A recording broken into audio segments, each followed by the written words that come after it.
రేవంత్ పరిపాలన చేత కాకపోతే తప్పుకోండి, సీఎం పదవికి రాజీనామా చేయండి, హామీల అమలుకు లేని పైసలు అందాల పోటీలకు ఉన్నాయా, తెలంగాణ ప్రతిష్ట దెబ్బతీసేలా మాట్లాడితే సహించం, ముఖ్యమంత్రిపై కేటీఆర్ మండిపాటు. మరి నువ్వు చెప్పొచ్చు కదా, అందాల పోటీలకు ఎంత ఖర్చు పెడుతున్నది ప్రభుత్వం? అసలు మీకు కనీసం మాట్లాడే అర్హత కేసీఆర్కి, బీఆర్ఎస్ పార్టీకి, ఆయన కొడుగ్గా నీకేమన్నా ఉన్నదా?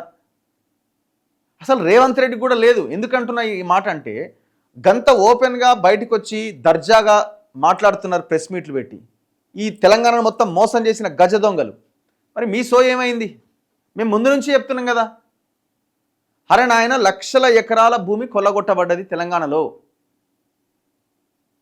మామూలు విషయం కాదు ఇది. ఎకరం 50 కోట్ల నుంచి 100 కోట్లు పలికే ల్యాండ్ కేటీఆర్ చేతిలో ఉన్నది. చాలా ఎకరాల భూమి కేటీఆర్ అండ్ కేటీఆర్ బినామీల చేతిలో ఉన్నది.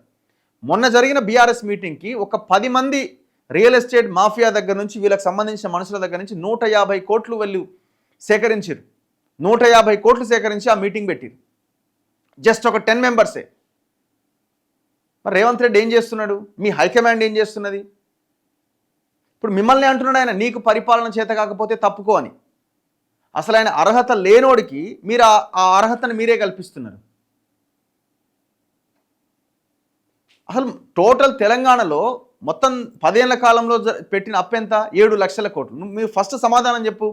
1,58,000 కోట్లు ఈ రాష్ట్ర ప్రభుత్వం అప్పు తెస్తే 1,52,000 కోట్లు నేను ఇంట్రెస్ట్లకి అసలుకే తెచ్చిన అప్పుకి దీనికి ఇంట్రెస్ట్ అసలు కలిపి నేను 1,52,000 కోట్లు కట్టినాను ముఖ్యమంత్రి రేవంత్ రెడ్డి చెప్తున్నాడు. అది అవునా కాదా చెప్పు.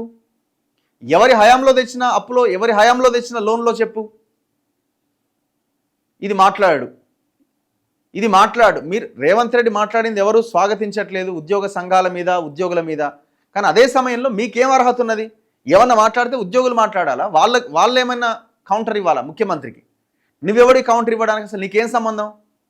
ఈ తెలంగాణను నాశనం చేసిందే మీ బ్యాచ్ కదా. అండ్ దట్టు మీరు మీ చెల్లె కదా మొత్తం అంతా ఆగం చేసి పడేసింది.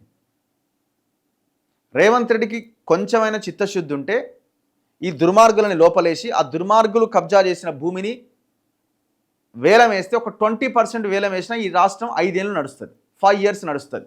కాడి పారేసిన రేవంత్ అట, పాలన చేత కాకుంటే దిగిపోట. బా, అసలు ఈయన ఆర్థిక మంత్రిగా కూడా పనిచేయలే. విషయం చూడండి ఒక్కసారి.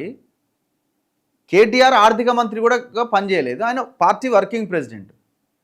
ఇప్పుడు ఆర్థిక శాఖ మీద గట్టి పట్టున్న లీడరు హరీష్ రావు, ఎందుకంటే ఆయన ఆర్థిక శాఖ మంత్రిగా పనిచేసిండు.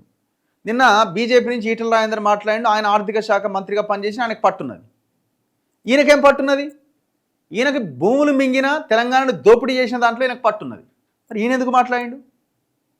అంటే సూచించుకుంటుండే ఇది నాది పార్టీ, ఎవడు ఈ ప్రెస్ మీట్ నేనే పెట్టాలి, ప్రెస్ మీట్ పెడితే అని నిన్న వచ్చి ప్రెస్ మీట్ పెట్టిండు. ఇక నమస్తే తెలంగాణలో మొత్తం పేపర్ అంతా నింపి పడేసారు. చూడండి, ఇది మాదే పేపర్ అనుకున్నారా? మరేమో కాడి పారేసిన రేవంత్ అట. అవును కేసీఆర్ అప్పు చేసిండు, అవును కేసీఆర్ అప్పు చేసిండు, అవును కేసీఆర్ అప్పు చేసిండు. దేనికి పెట్టిండు? అప్పు చేసి, అప్పు కుప్ప చేసి దేనికి పెట్టిండు? కాళేశ్వరానికి పెట్టిండు. ఏమైంది? కాళేశ్వరం ఖతం అయిపోయింది. అప్పు చేసి దేనికి పెట్టిండు? నువ్వు అంటున్నావు కదా, అప్పు చేసి దేనికి పెట్టిండు? రైతు బంధుకు పెట్టిండు, ఇంకో దానికి పెట్టిండు. మరి 16,000 కోట్ల మిగులు బడ్జెట్తో ఉన్న రాష్ట్రాన్ని మీకు అప్పచెప్తే 7 లక్షల కోట్ల అప్పు చేసి మళ్ళీ రైతు బంధుకు పెట్టిన, దానికి పెట్టినాం అనడం ఏంది? కాళేశ్వరానికి అప్పు చేసి పెట్టినావు, మిషన్ భగీరథకు అప్పు చేసి పెట్టినావు, వరంగల్ సెంట్రల్ జైలుని కూలగొట్టి దాన్ని కుదోబెట్టి 1,400 కోట్ల అప్పు మహారాష్ట్ర బ్యాంకు నుంచి తెచ్చినావు. అన్ని అప్పులే కదా ఇవన్నీ. అసలు నీకేం అర్హత ఉన్నదని నువ్వు ప్రెస్ మీట్ పెట్టినావు? నువ్వు చెప్పాలి. నువ్వు పెడితే ఆయన హరీష్ రావు పెట్టాలా ప్రెస్ మీట్, దానికి ఒక అర్థం ఉన్నది. నువ్వు ఎట్లా పెట్టినావు ప్రెస్ మీట్ని? నువ్వు పార్టీని నిజం, నాకు తెలిసి ఇది కోవర్ట్గా మారిపోయింది. ఈయన పార్టీని మొత్తం అధపాతాళానికి నెట్టేసి పార్టీని బొందబెట్టి జైలు జీవితాన్ని కాపాడుకోవడానికి ప్రయత్నం చేస్తున్నట్టుగా కనబడుతున్నది. ఎవడో రాసిచ్చిన 4 ప్రాస మాటలు మాట్లాడి ప్రెస్ మీట్ని క్లోజ్ చేస్తాడు ఈయన. అంతకుమించి ఏముంది ఈయన మాట్లాడడానికి? అసలు ఈ తెలంగాణ బాగుపడాలంటే ఈ దొంగలని, దుర్మార్గులందరినీ జైల్లో వేసి, వీళ్ళు కబ్జా చేయబడ్డ భూములని రికవరీ చేసి, వీళ్ళ సంపదని మొత్తం ప్రభుత్వం రికవరీ చేస్తే అప్పుడు ఈ తెలంగాణ బాగుపడుతుంది. అంతవరదాకా కష్టం.